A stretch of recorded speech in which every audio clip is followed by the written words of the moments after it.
extended the 100% waiver on land rates up to 15th November 2020.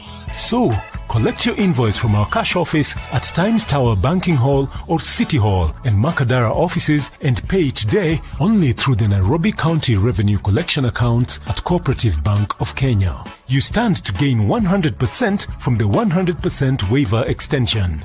At the end of the waiver period, KRA will institute enforcement measures. Terms and conditions apply. Oh my, oh my, oh my day.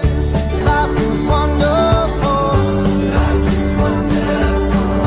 Life is wonderful. Life is wonderful. Never understood. Life can be this good.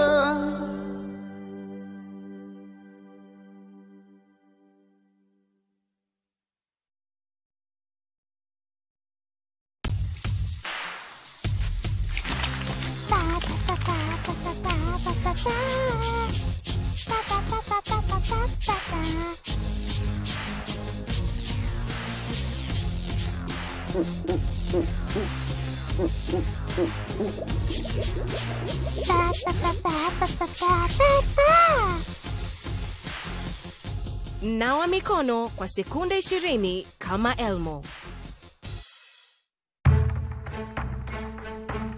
Finding meaningful stories takes more drive and passion. Father's involvement in maternal and reproductive health is slowly becoming a game changer. Getting to the truth takes more determination.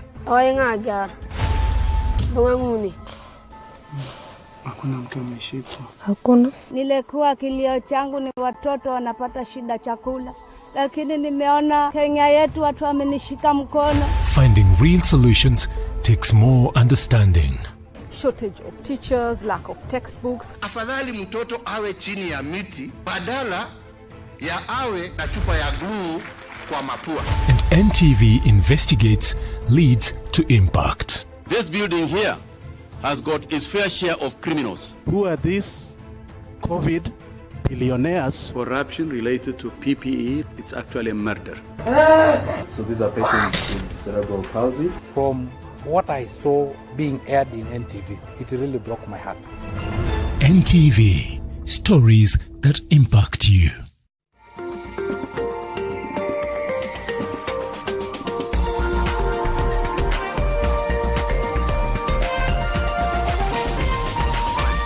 This is NTV.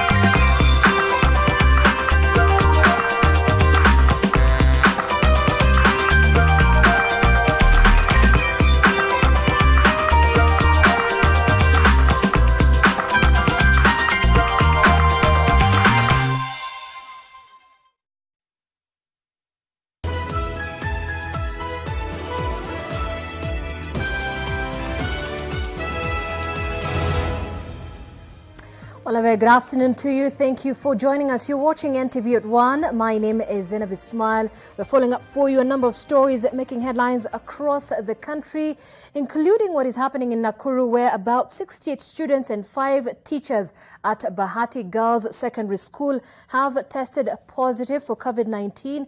Our reporter Ruth Sarmoe is there. We'll be joining her in just a short while to give us more details on the same. We also have the National Council of Churches of Kenya, which is meeting in Limuru to discuss more details on the Building Bridges initiative.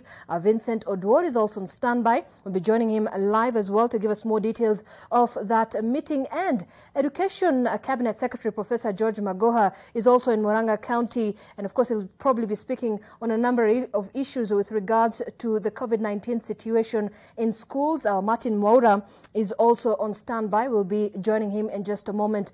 Now, before that, a family of over over 150 members in Kivote village in Embu North Sub-County is facing eviction from its 41-acre ancestral land following a protracted land dispute with a private investor. Margaret Muthoni Njagi, a widow and one of the victims whose houses were demolished, claims in 2016 former National Land Commissioner Chairman Mohamed Swazuri visited their home and later advised the court accordingly. But the area administrators are pushing for their removal. The family wants the current Land Commission and the Ministry of Lands to take up the matter, saying that the dispute has been infiltrated by the provincial administration. Muthoni is accusing the provincial administration of taking sides in the land dispute and ignoring court proceedings filed in the Court of Appeal to maintain status quo.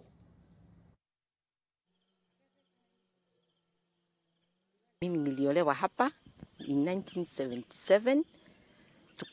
Tukakaa hapa na bwanangu mpaka wakati aliaga dunia na tukamzika hapa.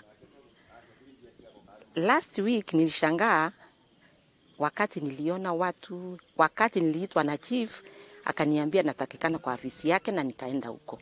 Kuna mtu anaitwa Leonard Dwiga Wainaina ambaye anasema hii shamba la Makuria ni lake na amepatiwa na koti. Tukashangaa kwa sababu tunajua shamba ni letu tangu zamani. Sisi watu wa Karo Kenya tulikuwa tunaishi hapa na hata wakati huu tunaishi hapa. Wanakuja na barua zingine kama sasa last time walikuja na barua ya kutoka kwa DC ati wamepewa kuja wagawe shamba. Si tumekulia hapa. Tumeishi hapa. Tutatoka hapa tuende wapi? Na hatuna mahali ingine ya kukaa. Now, the National Council Churches of Kenya is meeting today to discuss the Building Bridges Initiative report. Our Vincent Odor is in Limuru, where the leadership is expected to address the media any moment from now. Now, Vincent, any details from the meeting you've been able to gather so far? You know, the meeting has been indoor since morning up to now, and we are expecting them that at the moment they talk to the press, few minutes from now, we'll be able to know. But basically, it will be about them having a common position on the content of the Building Bridges Initiative report on areas of concern and of interest to what they do as the Council of Churches in the country. Because we've seen for the past few days, a number of organizations and different stakeholders in the country have been issuing statements and giving their positions on the proposals of the Building Bridges Initiative. And therefore today we'll be able to know where does the Council of Churches of Kenya stand regarding some specific proposals in the report and whether they are going to support it or they are going to propose for a number of amendments in this report or they are going to embrace it the way it is. We're going to know a few moments from now, because you know this is a report that has elicited a number of different reactions from different people across the country. You just saw the County Assemblies Forum a day ago. They were talking about they want to see what is happening at the National Assembly also taken to the county assemblies, whereby they will be able to enjoy certain benefits that MPs or members of parliament enjoy, so that they can also be enjoying as members of the county assemblies. And we've seen a number of leaders, especially those allied to Deputy President William Ruto, saying that a number of proposals in the BBI report are watering down, for instance, the Senate. A number of them, you know, for instance, women leaders in Mama, allied to Deputy President, they were talking about that most of the proposals on the BBI are watering down the gains that women have gotten so far. And as far as some of them have been enshrined, they're trying to interfere with the independence of the judiciary. And these are just some of the views coming from stakeholders who are still reading the report and trying to digest it and try to say what they probably will want to be changed. While we've seen also others saying that the report should be adopted the way it is, and therefore they're arguing that there's no other window for more amendments to the report. And therefore, moving forward, we are going to see a number of people, not only the NCCK, but a number of stakeholders looking at what they do on a daily basis and try to look at how the proposal in the BBI report will affect what they do and try to propose what they will want to be included in the report or moving forward. As far as come out to speak to the media, we'll be able to bring you that press conference live. For now, I'm taking you back to studio. All right, thanks, Vincent Odur there in Limuru. Now, 68 students and 5 teachers at Bahati Girls Secondary School have tested positive for COVID-19 and are in isolation. Now, this is according to Nakuru County Government Health CECM, Dr. Kariuki Gishuki, and we're now joined live by our reporter Ruth Sarmoi. For more details, Ruth, we understand that about 115 other students are on quarantine. Yes, indeed, 115 students are in and 83 students. So beside the 5 teachers who've tested positive, 2 other support staff out of the 28 support staff have tested positive. And we are joined by the Chief Officer, Dr. Samuel Kingori of Nakuru County, where he will give us details on the situation. So Dr. Kingori, please give us an update on how you're handling the situation and what's the status on the ground. Okay. I wish to inform the members of the public that really 68 number of students have turned positive of COVID-19.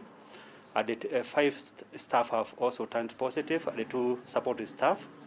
Currently, I want to assure the members of the public that all the 68 students, they are in stable condition.